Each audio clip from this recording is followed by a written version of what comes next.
Thank you all for being here tonight. We wanted to give you a little orientation as to how the service will go tonight. The songs that will be sung are songs that come from a community in France called Taizé. There's a long story there, and some of you are aware of the story, and we've sung some of these songs before at Northside. The Taizé community began in the last days of World War II, during the devastation and destruction that was taking place, the persecutions, the killings, the Holocaust. And there was a minister named Roger Schultz who lived in the eastern edge of France, who had a heart of compassion for those who had been burdened, had been wounded, had been devastated by this war. And then at the end of the war, now the persecution turned the other way. Now there was persecution of Germans. And he wanted to establish a place of reconciliation. So we created a number of people began to make migration over the years to this little village. In the 1970s, the minister, Roger Schultz, asked a French composer named Jacques Berthier to write a number of songs for the Taizé community, most of which, the songs of which we'll sing tonight are Berthier songs. And Brother Roger said, I want them to be simple melodies, memorable melodies.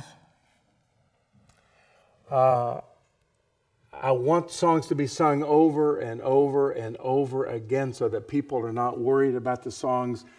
Let's be aware of, we've got chairs that we may need to bring in. We've got two here. We've got, please look in your area. If we need to get some chairs from these side rooms, please bring them in too.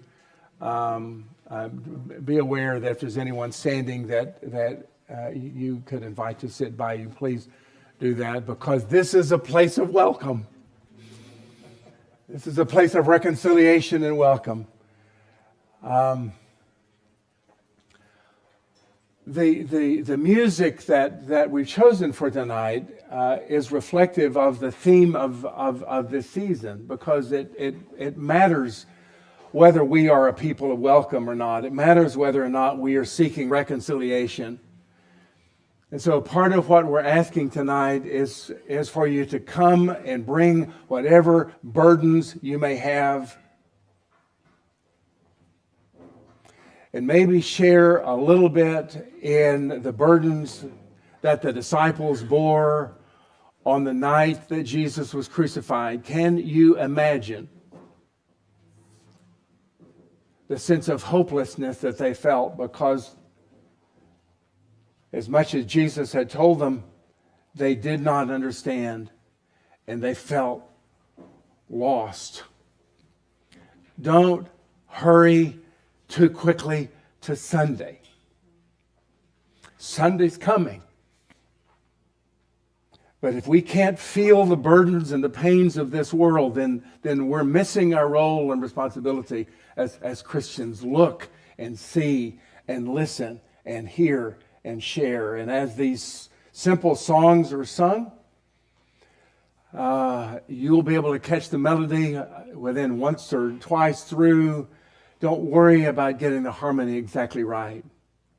Just let the songs bury themselves into consciousness as we pray and as we think and as we meditate.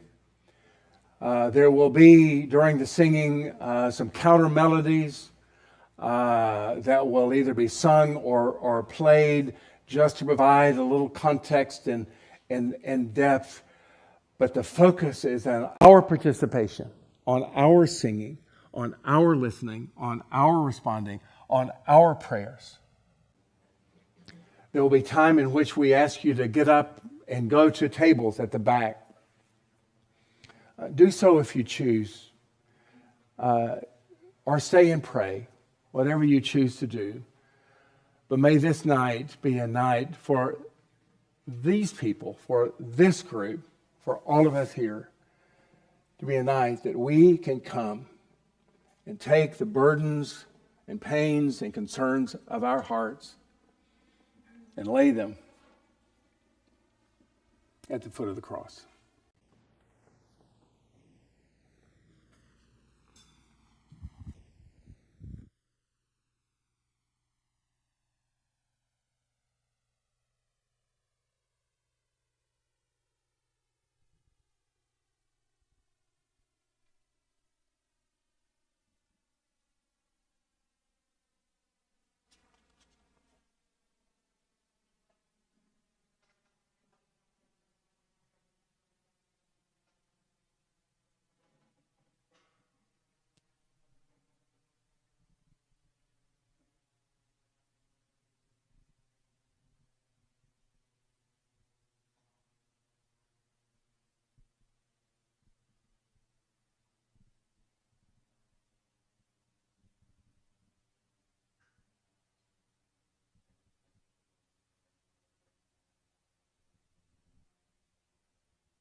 Rejoice in the Lord always. God is at hand. Joy and gladness for all who seek the Lord.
From the very beginning, Good Friday has always been a disorienting evening. This is an evening of questions. Answers will come on Sunday.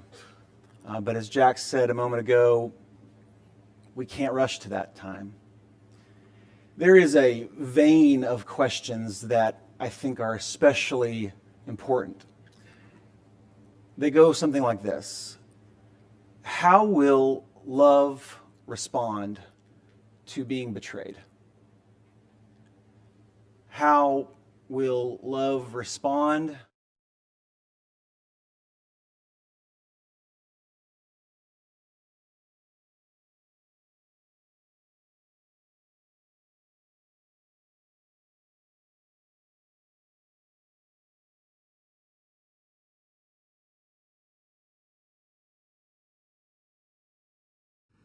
when that violence becomes so overpowering that the human body gives up?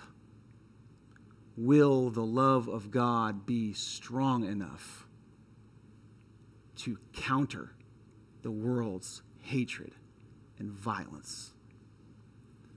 And we sit in that question. And we know Sunday's coming, but I wonder if sometimes we think, yeah, that's for Jesus. I think Good Friday asks some difficult questions of us followers of Jesus. How will our love respond to betrayal when someone who loves us hurts us? When godless governments rise up and oppress people through violence, how does our love respond?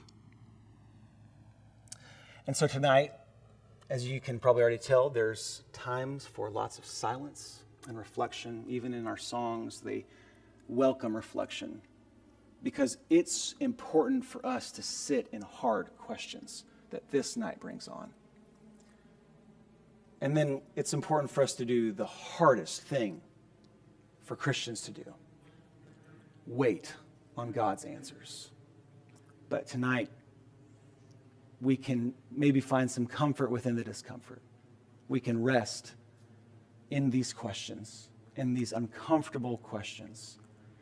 And we can rest in the time that we have to wait on God. And so, you're welcome, and you are called to worship differently tonight as we wait for God to come.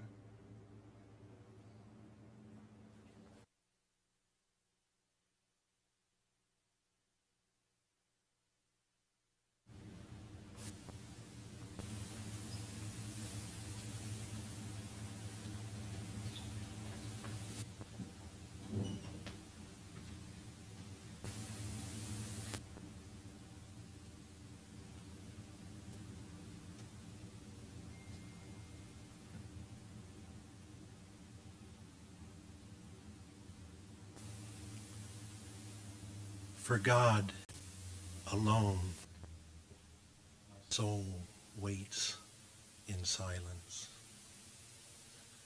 My hope is from him. God alone is my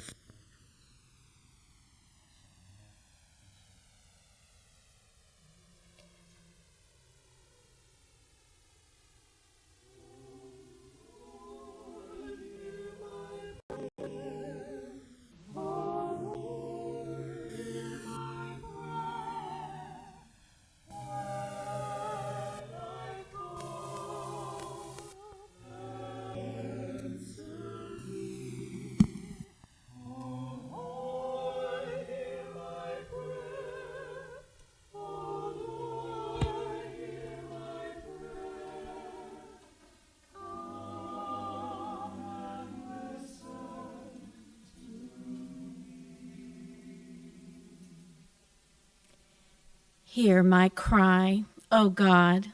Listen to my prayer. From the ends of the earth I call to you. I call as my heart grows faint. Lead me to the rock that is higher than I.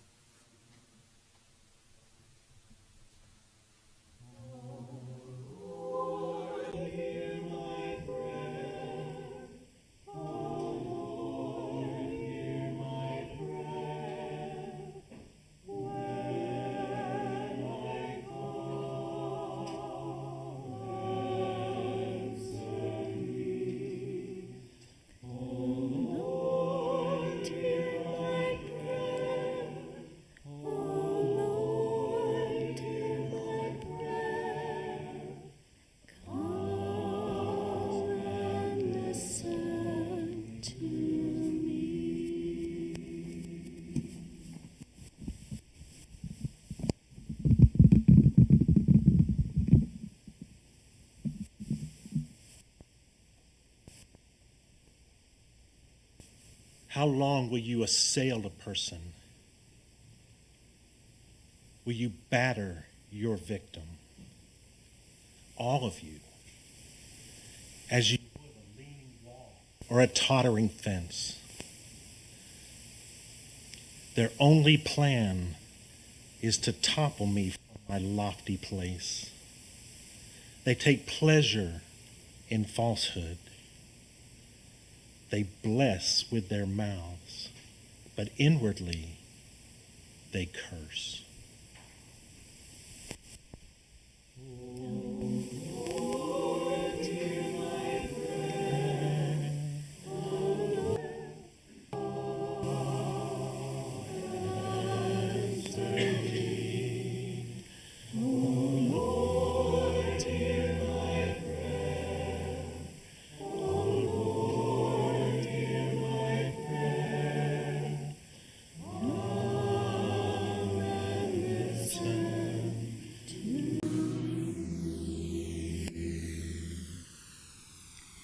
For God alone my soul waits in silence.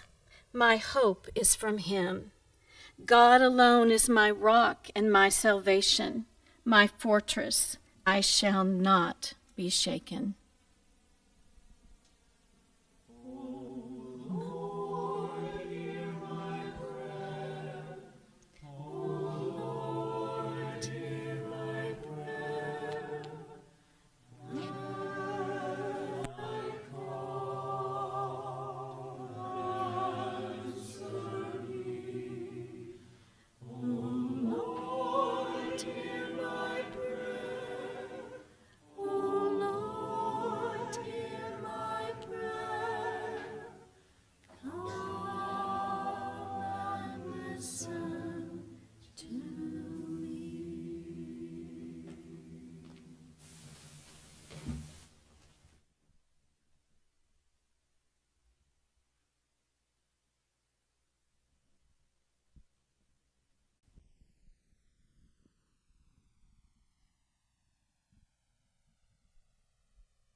After Jesus had spoken these words, he went out with his disciples across the Kidron Valley to a place where there was a garden, which he and his disciples entered. Now Judas, who betrayed him, also knew the place because Jesus often met there with his disciples. So Judas brought a detachment of soldiers together with police from the chief priests and the Pharisees, and they came there with lanterns and torches and weapons. Then Jesus, knowing all that was to happen to him, came forward and asked them, "Who is it you want?" They answered, "Jesus of Nazareth." Jesus replied, "I am he."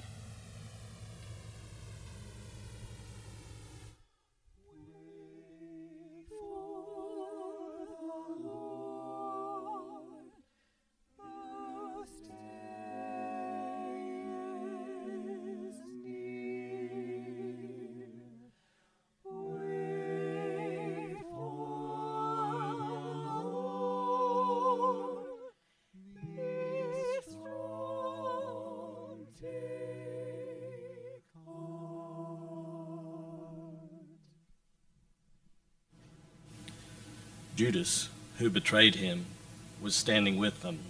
When Jesus said to them, "I am he," they stepped back and fell to the ground. Again he asked them, "Who is it you want?" They said, "We want Jesus of Nazareth."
Pilate went inside the palace, summoned Jesus, and asked him, "Are you the king of the Jews?" "Is that your own idea?" Jesus asked, "or did others talk to you about me?" "Am I a Jew?" Pilate replied. "Your own people and chief priests handed you over to me." what is it that you've done?" Jesus said, "My kingdom is not of this world. If it were, my servants would fight to prevent my arrest by the Jewish leaders. But now my kingdom is from another place." "You are a king then," said Pilate.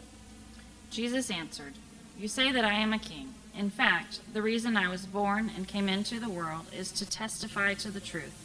Everyone on the side of truth listens to me." Pilate retorted, "What is truth?"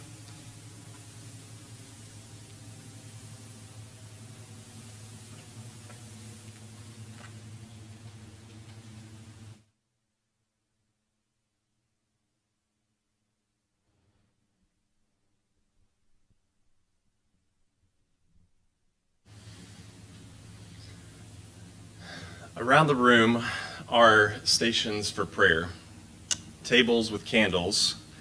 And for the next few minutes, we're going to spend some time singing about the darkness, about times when we find ourselves in darkness, about being with Jesus in the dark of the night.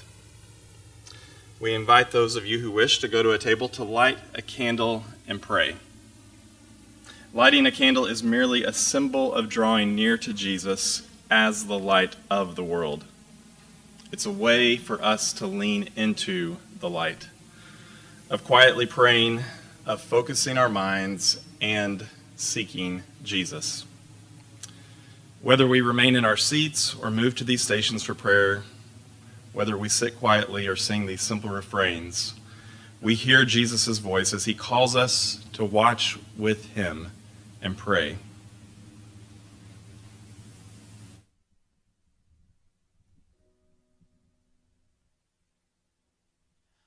Within our darkest night, you kindle the fire that never dies away, never dies away. Within our darkest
Pilate went out again to the Jews gathered there and said, I find no basis for a charge against him, but it is your custom for me to release you one prisoner at the time of the Passover.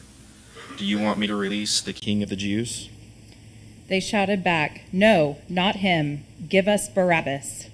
Now Barabbas had taken part in an uprising. Then Pilate took Jesus and had him flogged. The soldiers twisted together a crown of thorns and put it on his head. They clothed him in a purple robe and went up to him again and again, saying, Hail, the King of the Jews! And they slapped him in the face. Once more, Pilate came out and said to the Jews gathered there, Look, I am bringing him out to you to let you know that I find no basis for a charge against him. When Jesus came out wearing the crown of thorns and the purple robe, Pilate said to them, Here is the man. As soon as the chief priests and their officials saw him, they shouted, Crucify! Crucify! But Pilate answered, You take him and crucify him. As for me, I find no basis for a charge against him. The Jewish leaders insisted, We have a law, and according to that law he must die, because he claimed to be the Son of God.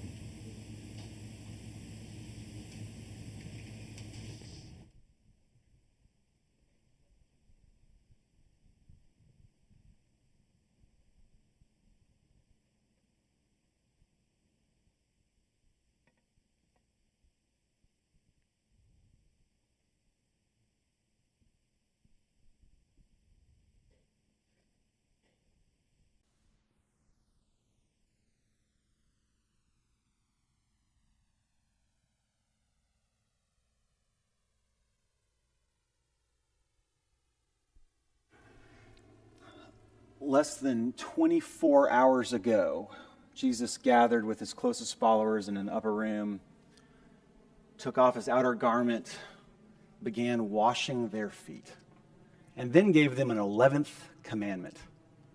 Thou shalt love each other the way I have loved you.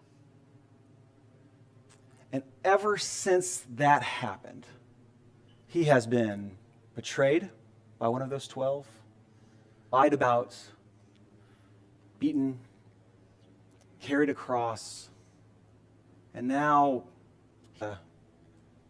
Jesus' love has brought him to agony. For the last 40 or so days, we've been asking ourselves, what would happen if we went in the same direction as Jesus? If we followed in Jesus' path? And he keeps taking us to places that I wouldn't choose to go on my own. He's taken us to places where we get questioned by those who think that they know something about us. He's taken us to the grave of a dear friend. He has taken us to a cross. All because of love. What strikes me is that at no point did Jesus betray his own commandment.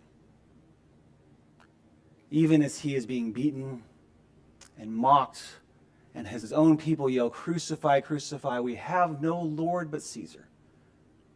His love for them is consistent, and he is willing to take their anger and their rage and their violence, and he is able to keep loving. That must have taken so much faith. That must have taken so much faith that God was going to do something when all of that anger and hatred and violence overwhelmed his own body. I wonder if we can follow Jesus even in this great love and great faith that God will do something stronger than all of the betrayal and anger and violence that the world has to offer.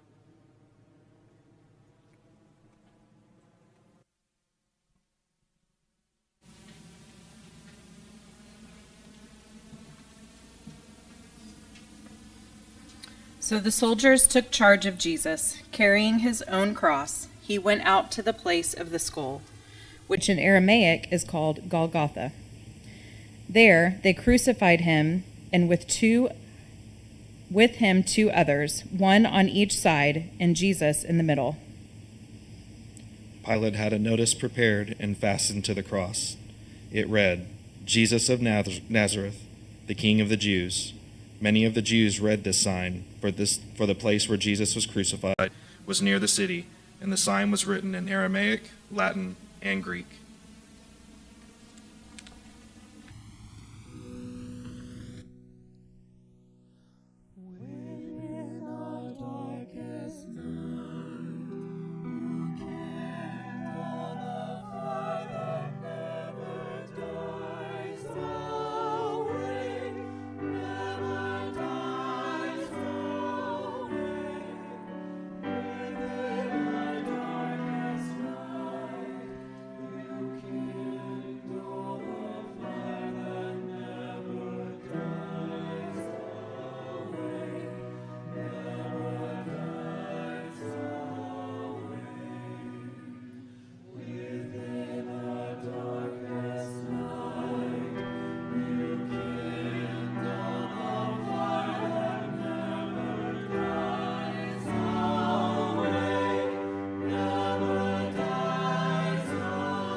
Near the cross of Jesus stood his mother's sister Mary, the wife of Clopas, and Mary Magdalene. When Jesus saw his mother there, and the disciple whom he loved standing nearby, he said to her, "Woman, here is your son." And to the disciple, "Here is your mother." From that time on, this disciple took her into his home. Later, knowing that everything had now been finished, and so that this scripture would be fulfilled, Jesus said, "I am thirsty." A jar of wine vinegar was there, so they soaked a sponge in it, put the sponge on a stalk of the hyssop plant, and lifted it to Jesus' lips. When he had received the drink, Jesus said, "It is finished." With that, he bowed his head and gave up his spirit.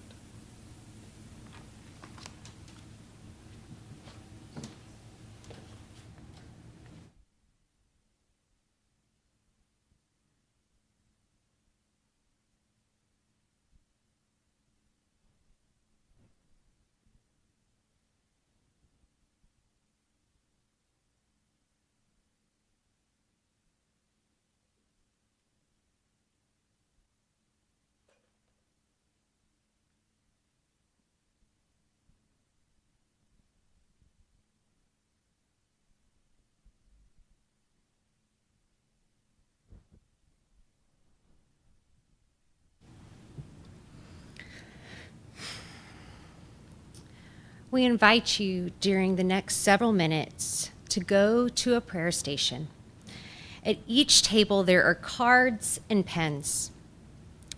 Write down on the card some spiritual need that you have, some burden, sin, or cause of suffering.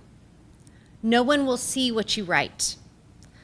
What you write down is between you and God. Then fold your card and place it in a basket at each table while we continue to sing.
Later, Joseph of Arimathea asked Pilate for the body of Jesus.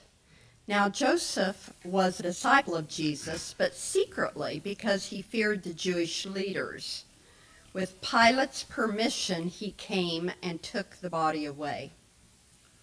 He was accompanied by Nicodemus, the man who had earlier visited Jesus at night.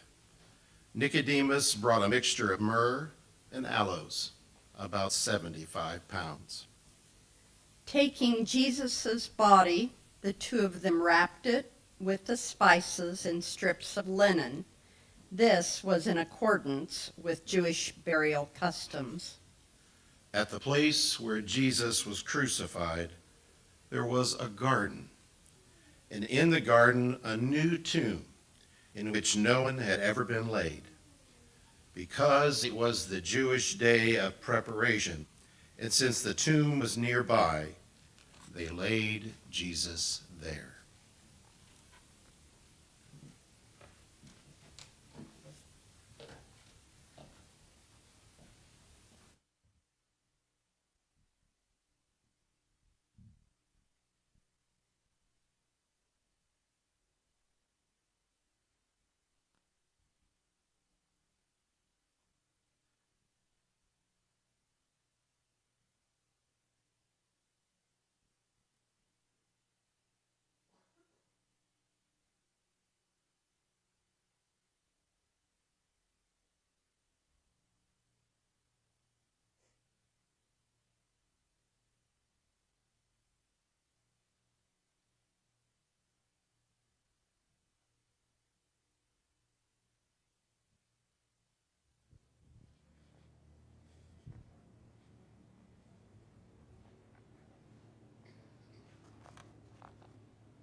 Cards in this basket reflect only a tiny slice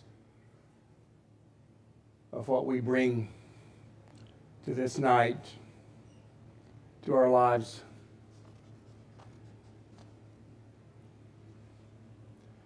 And yet what we bring, I think, can hardly compare to the confusion and the horror and the loss that the disciples felt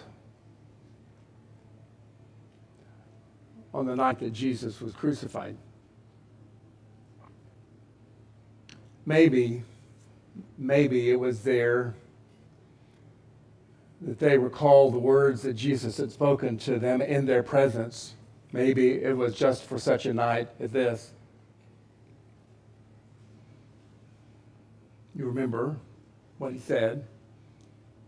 Come unto me, all of you who are weary and burdened down. Take my yoke and put it on your shoulders and learn from me, for I am gentle and humble in heart, and for your souls there shall be rest.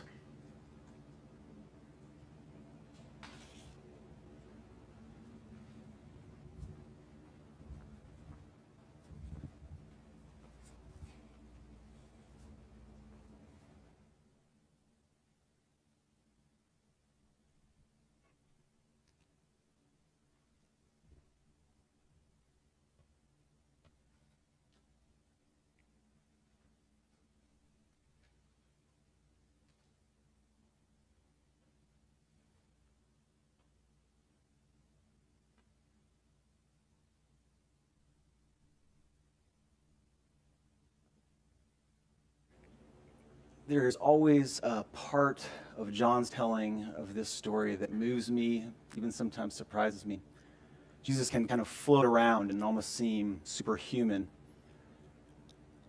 And then on the cross, he looks down and he sees his mom. And he is so human in that moment to me. He sees his mom and he looks there at her sitting next to his best friend. And he says, will you look after her when this is over? Of course that's what he did. I want to give you a spiritual practice for the next 24 hours, if it's good for you. Sometimes it can be hard for me to know what to do in the time between Good Friday and Easter. I want you to pick one of these supporting actors or actresses in this story. Maybe it's one of the apostles or Joseph of Arimathea or even Nicodemus. Maybe it's Jesus' mother. Maybe it's Pilate. They lived in the time between Good Friday and Easter. Would you take tomorrow, live tomorrow as though you are living in their story? Maybe that looks like journaling. Maybe that looks like time praying as though you were them. I'm, strange as it might sound, I'm going to walk tomorrow with Mary, Mother of Jesus. What did it feel like? Because I think it will help me be a better follower of Jesus in the time between now and the great resurrection, the great Easter that is coming. I've got to learn to live in that difficult time because it's the time we live now. As we think about departing here, how will you choose to be a follower of Jesus in this time of waiting? Friday is a time to remember, a time to confess, a time to listen, and a time to trust. Mostly it is a time for hope. Hear these words from Psalm 130 that seem written for just this moment, and then listen to the hymn based on that psalm. As this psalm is read, all the candles in the room will be extinguished, all except for one, the candle at the cross. Then the song will begin. In the dark I wait, in the depths I cry. The song will then end with, my soul waits more than the watchman. More than the watchmen wait for the morning, my soul waits for the Lord. When the song is over, we'll remain in silence. Sit as long as you wish, but sit in silence. When you're ready to leave, leave in silence. Not despair, but hopeful silence. Our souls will wait for the Lord. They will wait for the Lord. Out of the depths I cry to you, O Lord. Lord, hear my voice.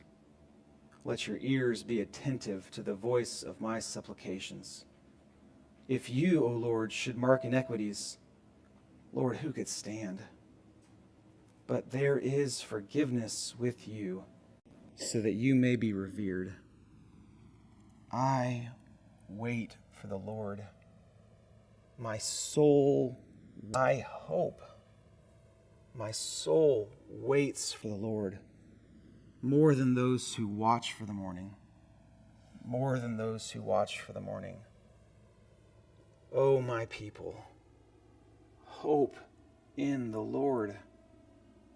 For with the Lord there is steadfast love, and with him is great power to redeem. It is God who will redeem us from all our iniquities.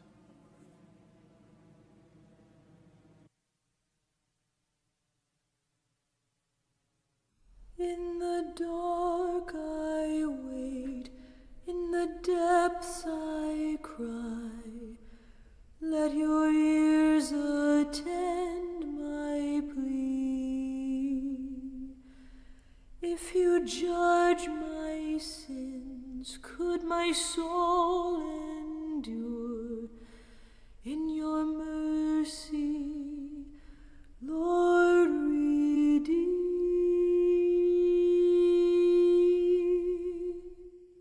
My soul waits more than watchmen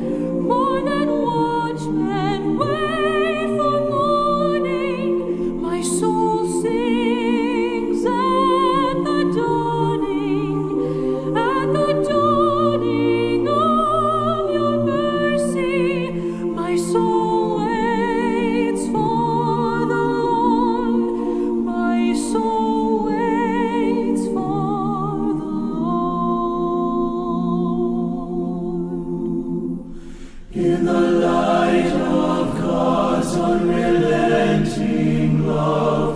are saved by his own hand. God be merciful to forgive our sins, for your glory make us stand.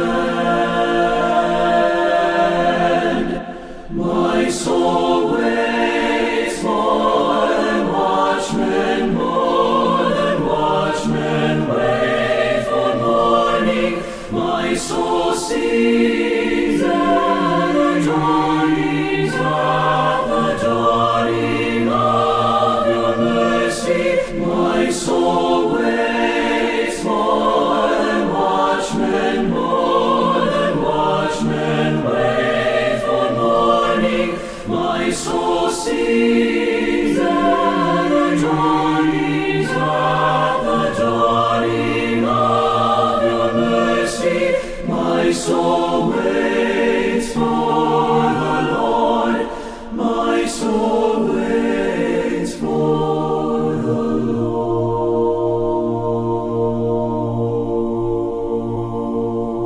Lord. In the dark I wait, in the depths I cry. Let your ears attend my plea. If you judge my sins, could my soul endure? In your mercy, Lord, redeem. My soul waits more than watchmen wait for morning. My soul sings at the dawning of your mercy. My soul waits for the Lord. My soul waits for the Lord. In the light of God's unrelenting love, we are saved by his own hand. God be